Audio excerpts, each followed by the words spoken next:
কুরআনুল কারীমের মধ্যে 114টা সূরা নাযিল করেছে। এই 114টা সূরার মধ্যে থেকে আল্লাহ তাআলা সূরাতুজ জারিয়ার মধ্যে আল্লাহ তাআলা বলেন, ওয়া মা খালাকতুল জিন্না ওয়াল ইনসা ইল্লা লিয়াবুদুন। আমার আল্লাহ তাআলা বলতেছে, ও বান্দা, আমি তোমাদেরকে দুনিয়ার মধ্যে পাঠিয়েছি একমাত্র আমি আল্লাহ তাআলার ইবাদত বندگی করার জন্য। মানুষ এবং জিন জাতিকে বানাইছি আমি আল্লাহ তাআলা ইবাদত বندگی করার জন্য, ভিন্ন কোন মানুষের গোলামি করার জন্য আমি আল্লাহ তাআলা তোমাদেরকে পাঠাই নাই। বন্ধু, সেই আল্লাহ তাআলাকে আমি আর আপনি ভুইলা যাইয়া দুনিয়ার মধ্যে আসিয়া দুনিয়ার কাজের মধ্যে লিপ্ত হয়ে গেছি। কিন্তু সেই আল্লাহ কেমন মারি, আমি আর আপনি যে গুনাহ করেছি, এই গুনাহ করতে করতে গুনার পাহাড় পর্বত বানায় ফেলছে। আব্বা জানেরা, বাইরা গ্রামের মুসলমান, আমার গুনার খবর আমার বাবাই জানে না। আমি আর আপনি কি গুনাহ করেছি বন্ধু, আমি আর আপনি দিনের বেলা রাতের অন্ধকারে গোপনে আমি আর আপনি কি গুনাহ করেছি, আমার গুনার খবর যদি আমার মায়ে জানতো, বন্ধু, আমার গুনার খবর যদি আমার বাবাই জানতো, আমার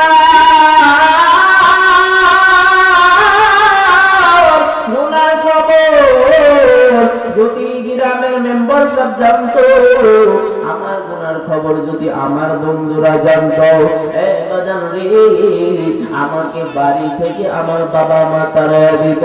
আমার গুনার খবর যদি মেম্বার সব জানতো, আমাকে গ্রাম থেকে তারা দিত।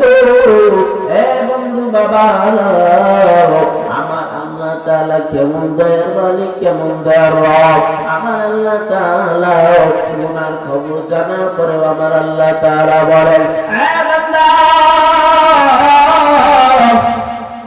আমি আল্লাহ তাআলার এক নাম রহমান, আর এক নাম হলো রহিম, আর এক নাম হলো গফুর। আমি আল্লাহ তাআলাকে যদি একবার আমার নাম ধরে গফুর গফফার নাম ধরে যদি ডাক দাও, আমি আল্লাহ তাআলা তোর জীবনের সমস্ত গুনাহ খাতা মাফ করে দেব। চিল্লা বলেন আল্লাহু আকবার, চিল্লা বলেন আল্লাহু আকবার। বান্দা, তুমি রাতের বেলায় গুনাহ করেছো, তোমার গুনার খবর কেউ জানে না, কেউ দেখে নাই, কিন্তু আমি আল্লাহ তোমার সব কিছু আমি আল্লাহ তাআলা দেখেছি রে বান্দা। বান্দা, তুমি যে গুনাহ করো রাতের বেলায় দিনের বেলায়, বাবা, তুমি দরজা আটকা দিয়া ঘরের মধ্যে গুনাহ করতেছো, তুমি তোমার মায়ের চোখ ফাঁকি দিয়েছ, তোমার বাবার চোখ ফাঁকি দিয়েছ, কিন্তু আমি আল্লাহ তাআলা চোখ তুমি ফাঁকি দিতে পারো না। বন্ধু, বনি ইসরাইলের জামানায় এক আল্লাহর বান্দা ৯৯ জন মানুষ খুন করার পরে আল্লাহর ভয় তার অন্তরের মধ্যে এসে গেছে। আল্লাহর বান্দা বাড়ি থেকে বের হয়ে গেছে, গেলে তওবার দরজা খোলা পাওয়া যাবে। এই বলে বান্দা বাড়ি থেকে বের হইয়া গেছে। বাড়ি থেকে বের হওয়ার পর আল্লাহর বান্দার সাথে রাস্তার মধ্যে দেখা হয়ে গেল। এক আল্লাহর বান্দার সাথে রাস্তার মধ্যে দেখা হয়ে যাওয়ার পর ওই বান্দাকে জিজ্ঞাসা করতেছে, আমি ৯৯ জন মানুষ হত্যা করেছি, আমার কি কোনো তওবার দরজা খোলা আছে?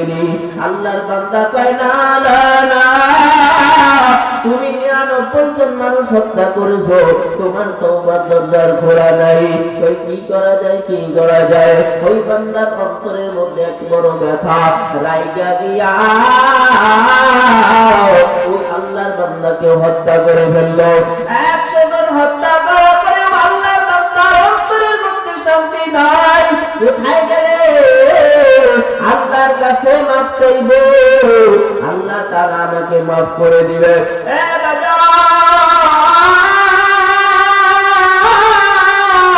এরপরে আল্লাহর বান্দা রাস্তা থেকে আগাইতেছে, যাইতে যাইতে আল্লাহর এক ওলির সাথে দেখা হয়ে গেল।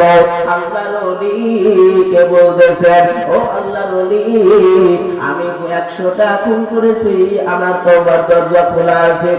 এইবার বলতেছে, হ্যাঁ তওবার দরজা খোলা আছে, তুমি আল্লাহর ঘর মসজিদের দিকে চলে যাও, এই দিক থেকে কাছে হবে, যাও তুমি দ্রুত চলে যাও। আল্লাহর বান্দা দ্রুত গতিতে আল্লাহর ঘর মসজিদে চলে গেল। চলে যাওয়ার পর আল্লাহর